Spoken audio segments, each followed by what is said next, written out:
Ashama harka fuunee kabajamtoota daawwattootaa fi dhaggeeffattoota Oromiyaan Today irraa oduu isaa kanaaf qindeeffannee qabannee isinii dhiyaannee jirra. Oduu isaa kanaas kan isinitti himu Arrees Mahammad. Guyyaa har'aa magaalaa Burraayyootti mootummaan hiriira deeggarsaa dirqamaan namootaan iddoowwan garaagaraa irraa erga walitti fidee booda hiriirri kun gara mormiitti jijjiiramuusaa namni nu achirraa bilbilaan dubbisne akkana jechuun nutti himaniiti jiru. Toleka magaalaa Burraayyuu ganda Gafarsaa Noonnoo kan jedhamutti gaafa guyyaa 22 irraa qabanidha.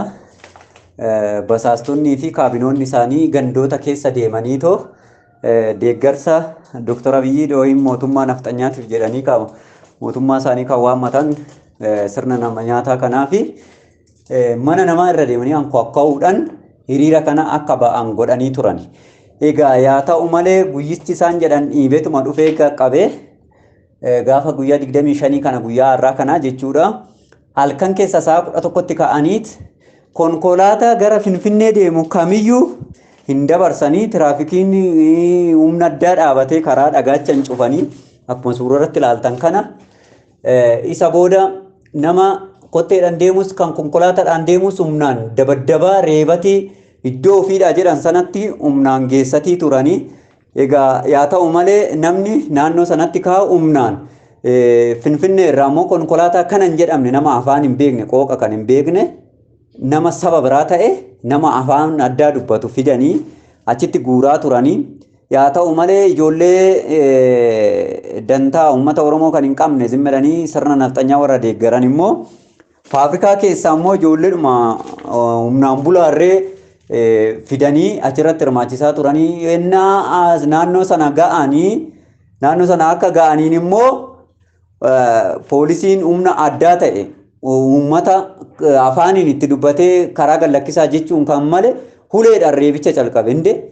Uleedhaan gaafa reebicha jammaru humnaan nu baasanii fidanii asitti manaa nu baasanii nu fidanii asitti nu dabaddabu. Namni afaan hin dandeenyerree baay'ee achitti haaranii dubbatan. Isa booda gaazexeessaan tokko akkas ba'eetti humna juuntaa ni balaaleffanna jedhee erga Tigraay balaaleffate as deebi'ee abaa'oo shanee siin balaaleffanna jennaan uummanni abaa'oo shanee sagalee kennuufii didee gara duubatti baqannaa kute. Inni gara mana ofiitti gaafa deemu deebisaa dhoowwaa jedhanii poolisiin dhoowwuu dadhabee uummanni bittinee kophaatti hafanii kantiibonni warra abbaa gadaa warri garaaf jedhanii achi dhaabatan warri sirna nafxanyaa geggeessan muluu isaanii achumatti dhaabatanii hafanii goodan duwwaadhuma ta'e.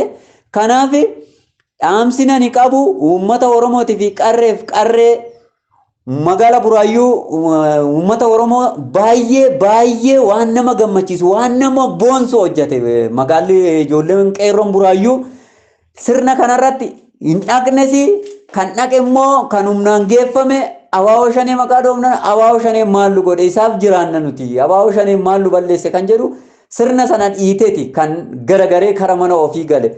Isa malee ennaa karaarra asii achi deemu uummata dabaddabaa reeban uummanni tokkorree warri Burraayyuu qeerroon sirna sanarratti hin mul'anne warra garaa bitamtu warra basaastuudha malee fi Finfinnee irraa fidaniidhaan sirna sanarratti mul'atan. Kanaafuu uummanni Oromoo baay'ee waan nama boonsu waan nama miira namaa gammachiisu hojjete. Har'a akkanumatti itti fufnee qabsoon kun itti fufuu qaba. Sa'aatii hayyoonni keenya hidhaatti dhumanii uffata keelloo uffattan jedhanii hidhaatti nu agguranii hayyoonni keenya immoo nyaata itti didutti laaqana fudhachuu didanii nyaata nyaannuudhaaf lagannaarra jiranitti maaliif waamichi kun barbaachise? Mootummaan nafxanyaa maaliif waamu? Basaasonni warra garaadhaa bulan uummata keessa deemanii maaliif waamuun barbaachise?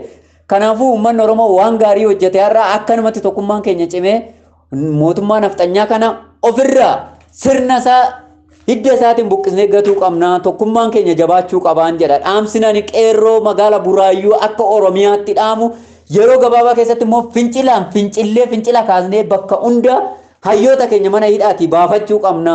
Tokkummaa keenya jabeessaan jedha. Guyyaa kaleessaa galgala waraanni shiftaa PP godina Wallaggaa baha aanaa giddaa ayyaanaa ganda Jaangir keessatti barsiisaa Geetaawun Baqqalaa nama jedhamu rasaasa itti roobsuun ajjeesuun isaa dhaga'ameeti jira. Guutuu gabaasa kana akka itti aanutti isinii dhiyeessina.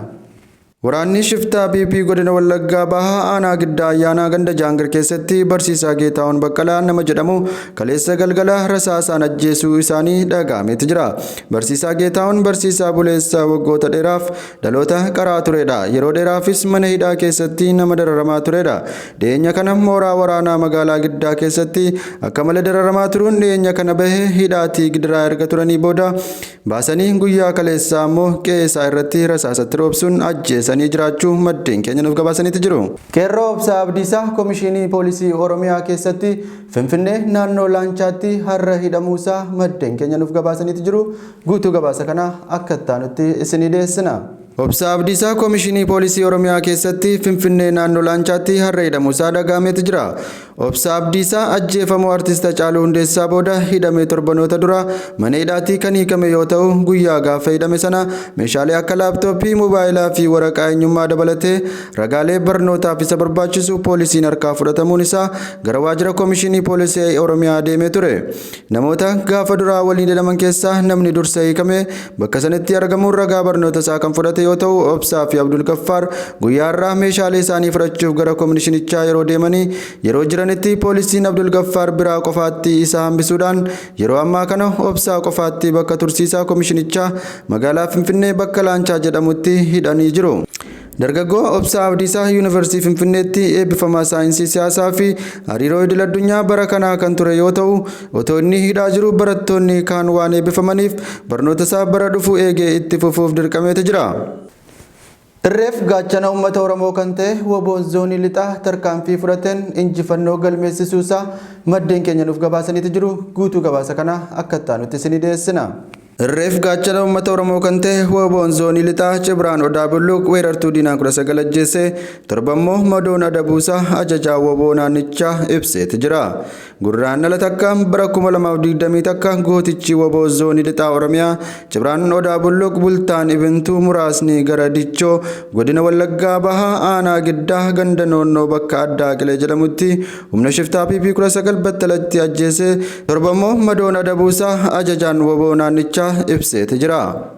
Oduu biyya alaatiin pirezidaantiin Ameerikaa Joo Baayiden erga waraanni Maayimar aangoo fudhatee booda biyyattiin qoqqobbii akka irra kaanu akeekkachiisaniitti jiru. Guutuu gabaasa kana akka ittaanutti isinii dhiyeessina. Pirezidaantiin Ameerikaa Joo Baayiden erga waraanni Maayimar aangoo fudhateen booda biyyattii irra qoqqobbii akka kaan akeekkachiisaniitti jiru. Waraanni Maayimar Saansuu Chiifii fi hooggantoota biroo filannoo waliin dha'aniiru jechuun to'annoo jala ooluun jira ni yaadatama. Baayiden humni waraanaa fedhii uummataa irraa goru yookaan bu'aa filannoo amanamaa haquu hin qabu jedhani. Mootummaan gamtoomanii fi Yuunaayitid Kingdom illee fonqolcha mootummaa kana balaaleffataniiru. Ameerikaan Maayimar waggoota 10 asitti gama diimokiraasiitiin jijjiirama agarsiifteen qoqqobbii irraa kaastee turte. Baayiden diimokiraasiin iseetiyyuu haleelamaa jira jechuun tiksuu qabna jedhanii kanaanis qoqqobbii kanaan dura irra deebiin ilaaluu akka danda'an himaniitu jiru. Barreessaan olaanaa mootummoota gamtoomanii Antooniyoo Guterees tarkaanfii waraana fudhatee qilleensa haaromsa diimokiraasii haxaa'u jedhani. Yaa'ii nageenyaa dhaabbatichaas walgahii hatattamaa waamameera. Dhaabbanni mootummoota gamtoomanii namoota 45 hidhaman jedhee akka hiikaman gaafateeti jira. Ministeerri muummee Yuunaayitid Kingdom Booris Joonsis immoo hidhaan seeraan alaa jechuun fonqolcha taasifame mormaniiti jiru. Hooggantoonni gamtaa Awurooppaa akkasumas balaaleffatanii jiru.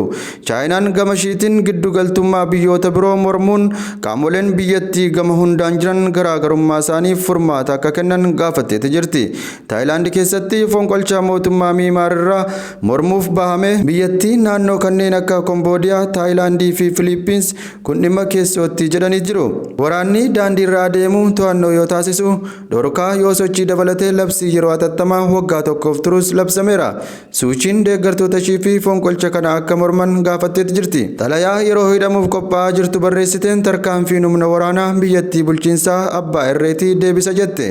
Waraanni ministeerotaa kaan kanneen bu'an beeksisee jira. Waraanni ministeerotaa kaan kanneen bakka bu'an beeksisee jira.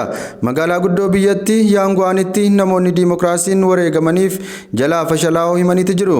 Jiraataan ganna 25 hirriba gaafa kaatu addunyaa kee garagalte argachuun utoo waan haaraa miti garuu sadarkaa sana waan darbine se'een ture jedhe. Maayimar yookaan Barmaa jedhamuun kan beekamu hanga bara 2011tti humna waraanaan bulti ture. Haaromsa diimokiraasii saanchuunshiidhaan taasifameen bulchiinsichaa sana goolabe waggoota 15 hidhaarraa kan dabarsite yoo ta'u akka addunyaatti mallattoo diimokiraasii jedhamuun bara 1991tti badhaasa noobilii kan nagaa kan argatteeti. Haa ta'u malee musliimota rooyingaa irratti tarkaanfii waraanaa fudhachaa turreen maqaan ishee akka gaariitti ka'aa hin turre. Deeggartoonni ishees duraanii kanaan balaaleffachuu dhiisuu ishee himataniiti jiru. Maddi oduu BBCdha. Tolagaa daawwattoota keenya oduunsaa kanaaf qindeeffannee qabannee isinii dhiyaanne asirratti goolabnee jirra. Hanga oduu itti aanuun walitti deebinutti nagaan nuuf tura.